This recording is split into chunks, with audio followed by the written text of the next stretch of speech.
Chicken roast কিন্তু আমাদের সবার অনেক বেশি পছন্দের, তাই না? আর যদি হয় বিয়েবাড়ির স্টাইলের তাহলেই তো কোনো কথাই নেই। আজকে আমি আপনাদের শেয়ার করব বিয়েবাড়িতে কিভাবে এত মজাদার চিকেন রোস্ট রান্না করা হয়। একদমই ঘরোয়া পদ্ধতিতে খুব ইজি ওয়েতে রান্না করে দেখাবো। সো ভিডিওটা না টেনে শেষ পর্যন্ত দেখতে থাকেন। তো বেশি কথা না বলে চলেন ভিডিওটা শুরু করা যাক। হ্যালো এভরিওয়ান, আসসালামু আলাইকুম। তো প্রথমে একটা কড়াইতে আমি বেশ কিছু পেঁয়াজ আর তেল একসাথে দিয়ে পেঁয়াজগুলো ভেজে নিচ্ছি আর কি। মানে এটা পেঁয়াজ পেরেস্তা করব।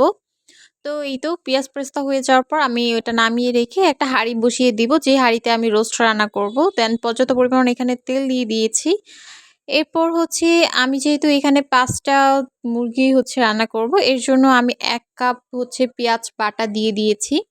তো এরপর আমি আদা রসুন বাটা প্রায় ২ থেকে ৩ টেবিল চামচ দিয়ে দিয়েছি।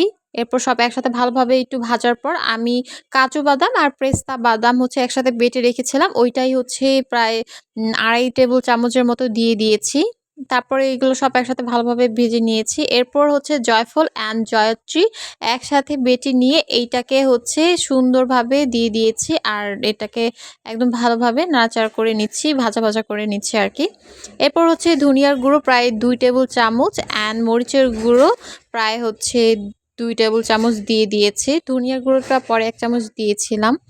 আর মরিচের গুঁড়ো ২ টেবিল চামচ। এরপর চিনি ১ টেবিল চামচ আর লবণ পরিমাণ মতো দিয়েছিলাম। এরপর এগুলো সব ভালোভাবে নাড়াচাড়া করে নিয়েছি। এরপর একটু পানি দিয়ে জাস্ট কষিয়ে নিব। তো এই তো আমি কষাচ্ছি আর কি। আর যখন কিনা একটু মানে তেল উপরে ভেসে আসবে, তখনই আমি পেঁয়াজ পেস্তাটা এখানে দিয়ে দিব। দিয়ে সব একবারে ভালোভাবে নাড়াচাড়া করতে থাকবো, অনেকক্ষণ পর্যন্ত কষাবো। তো ভালোমতো কষানোর পর আমি এখানে একটু টক দই ইউজ করেছি।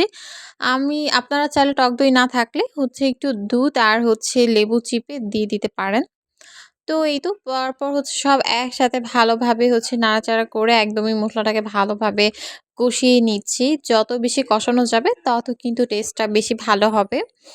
এরপর আমি যখন কিনা উপর থেকে তেল ভেসে আসবে, মানে এরকম তেল ভেসে আসবে, তখনই মানে বোঝা যাবে যে অ্যাকচুয়ালি কষানোটা হয়ে গিয়েছে। এরপর আমি পর্যাপ্ত পরিমাণে প্রায় ২ কাপের মতো পানি দিয়ে দিয়েছি। কারণ মশলাটা কষানো হয়ে গিয়েছে। এখন পানি দেওয়ার পর আমি আগে থেকে যেই চিকেনগুলো ভেজে রেখেছিলাম ওয়েট আমি দেখাচ্ছি। তো এই চিকেনগুলো আমি সব এখানে দিয়ে দিব এক এক করে। আমি আগে থেকেই বলেছি আমি ৫টা মুরগি এখানে দিয়েছি।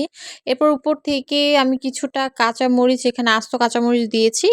এতগুলো কাঁচামরিচ দেখে একদমই ভয় পাওয়ার কারণ নেই। কারণ কাঁচামরিচটা মূলত কালার হওয়ার জন্য দেওয়া, আর আস্ত কাঁচামরিচ দিলে কোনো ঝাল হয় না। এরপর কিছুক্ষণ ঢেকে রাখার পর আমি ঢাকনাটা সরিয়ে একটু নাড়াচাড়া করে নিচ্ছি, নয়তো নিচ দিয়ে আসলে লেগে যাওয়ার সম্ভাবনা থাকে। তো এইভাবে করে হালকা করে নেড়ে নেড়ে এই ঝোলটাকে একদম শুকিয়ে ফেলতে হবে। এরপর একদমই আমার রোস্টটা একদম রেডি হয়ে গিয়েছে। দেখেন মানে গ্রেভিটা কত বেশি ইয়াম দেখাচ্ছে, আর খেতে অনেক বেশি মজা হয়েছিল গাইস। অবশ্যই আপনারা বাসায় ট্রাই করবেন আর আমাকে জানাবেন যে কেমন হয়েছিল খেতে। তো আজকের মতো এইখানেই বিদায় নিচ্ছি। সবাই ভালো থাকবে, সুস্থ থাকবেন। আল্লাহ হাফিজ।